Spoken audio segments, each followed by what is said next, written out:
के बसन्त र केसरीले बच्चा पाउने निर्णय गरेकै हुन् त? यदि केसरीले बच्चा पाइन् भने केसरीको शरीरलाई कस्तो हानि पुग्ने छ त? यता त्यो नयाँ मास्टरले सृजनालाई आफूले माया गरेको कुरा व्यक्त गरिसकेपछि अब सृजनाले कस्तो रियाक्ट गर्लिन् र नयाँ मास्टरलाई आफ्नो जागिर बचाउनको लागि सृजनाले के उपाय गर्लिन्? आजको यस भिडियोमा केसरी सिरियलमा के भइरहेको छ र आगामी दिनमा के हुन्छ भन्ने बारेमा यस भिडियोमा पुरा बताउन लागिरहेका छौँ। भिडियोलाई भने अन्त्यसम्म हेर्नुहोला। केसरीलाई बचाउनको लागि बसन्तले केसरी खुसी हुनुपर्छ र केसरी खुसी भइसकेपछि उसको आत्मबल बढेर उसले बच्चा पाउन सक्छ र उसको रोग पनि निको हुन्छ भन्ने कुरा डाक्टरले पनि बताएका छन्। यो कुरा बसन्तले महसुस गरेर केसरीलाई खुसी दिइरहेको अवस्थामा उनीहरू एक आपसमा रमाइरहेको अवस्थामा बसन्तको बुवा आमा आएर देखेपछि बसन्तको आमाले तँबाट सन्तान हुँदैन भनेर केसरीलाई बताउँदा केसरीलाई अझै पनि मन दुखिरहेको छ। केसरीबाट बच्चा नभएपछि केसरीको बहिनीसँग बसन्तको बिहे गरेर यस घरमा सन्तान जसरी भए पनि दिनुपर्छ भनेर बसन्तको आमाले केसरीलाई प्रेसर दिएपछि यता यही कुरो बसन्तलाई मन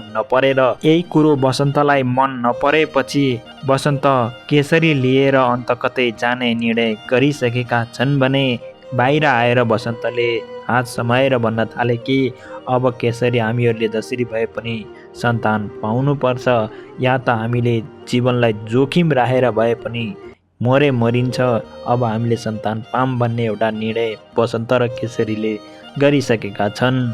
बसन्त र केसरीले बच्चा पाउने निर्णय गरे पनि केसरीको शरीरले भने बच्चा पाउनको लागि सक्षम छैन। यदि बसन्त र केसरीले जोड दिएर फेरि बच्चा पाए भने केसरीको शरीर निकै नै जोखिम भएर केसरी मर्ने अवस्थामा पनि पुग्न सक्छिन्। त्यसैले बसन्त र केसरीले केसरीको शरीरको अवस्थालाई हेरेर केसरी बलियो भएपछि मात्र केसरी र बसन्तले बच्चा पाउनुपर्छ, नत्र भने केसरी र बसन्त अलग हुन कुनै बेर लाग्दैन।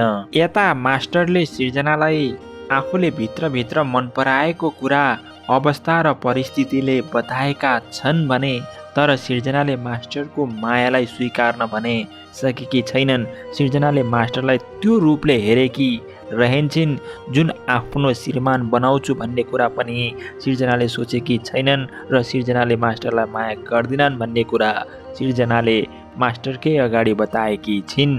तर मास्टरलाई परेको यो षड्यन्त्र र यो दुःखमा उनको जागिर कसरी हुन्छ म साथ दिन्छु भनेर सृजनाले मास्टरलाई बताएकी छिन्। मास्टरले परिस्थिति र अवस्थाले गर्दा सृजनालाई माया गर्छु भन्ने कुरा भन्नु पर्यो, यो भने मास्टरको गल्ती भयो। यो कारणले गर्दा अब सृजनाले मास्टरलाई छन् घृणा गर्ने हुन् कि भन्ने कुरामा पनि एक प्रकारले सोच्न सकिन्छ। मास्टरले धैर्य गरेर सृजनालाई धेरै सहयोग र धेरै सेवा आफूले सक्दो सहयोग गरेको भए सृजनाको मन फर्किएर मास्टरसँग बिहे गर्ने एउटा सोच आउन सक्थ्यो। तर मास्टरले सत्य तथ्य कुरा पत्ता नलगाई सृजनालाई दोष दिएर सृजनालाई मनको कुरा नबताएको भए पछि कालान्तरमा गएर मास्टर र सृजनाको माया बस्न सक्थे र उनीहरू एक अर्कामा नजिक हुन सक्थे।